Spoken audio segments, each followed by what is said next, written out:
Chesapeake 911, Dispatcher Davis, what is the address of the emergency? Hey, this is the Emergency Communications Center. This is where all the dispatchers work, all the call takers. We're all in one room. One side of the room is where you sit if you're only answering phones, your 911 calls, non-emergency calls.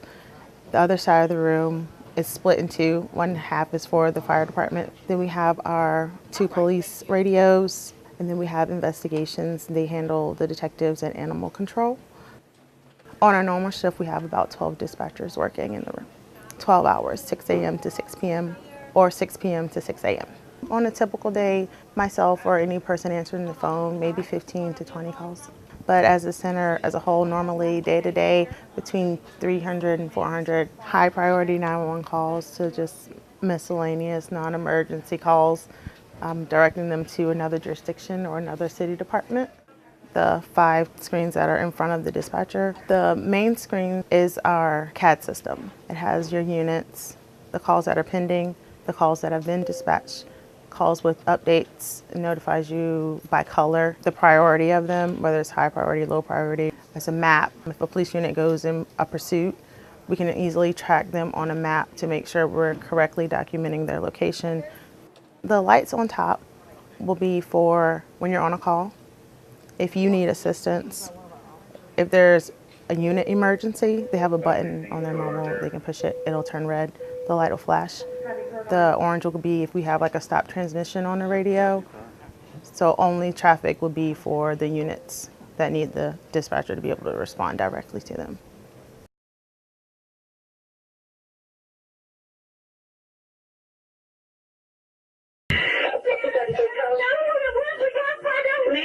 Ma'am, listen to me.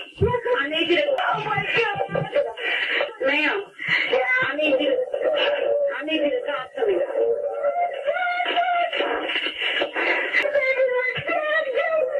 Ma'am, I can't understand you. You're going to have to slow down, calm down, and talk to me. What is going on? For the high emotional calls where the caller is hysterical or very emotional or something traumatic has happened, the only thing that we can do is to stay calm and to reassure them that we're trying to help them.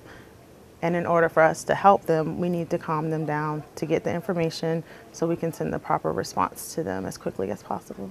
If the dispatchers, they have had one of those traumatizing calls where someone was seriously injured or may have passed away while on the phone with them, their quiet room is available for them to just take a moment to themselves. What citizens can do when they call in is to realize they have called for help. And that's what we're doing. We are first responders too. We're helping you while other help is en route.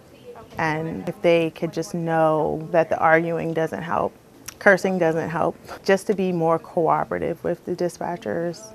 If there are 10 people in your house and you're all calling, it's going to tie up the line. Only one person needs to call if it's a group. My favorite part about this job is how important it is. Even though citizens don't really realize it, they just think we are secretaries or we do this. But what they don't know is without us, they don't get help. A lot of times without us, they don't get the pre-arrival help that they need before someone physically can get there to help them. So that's the most important part of this job for me. That's what I like the most about it.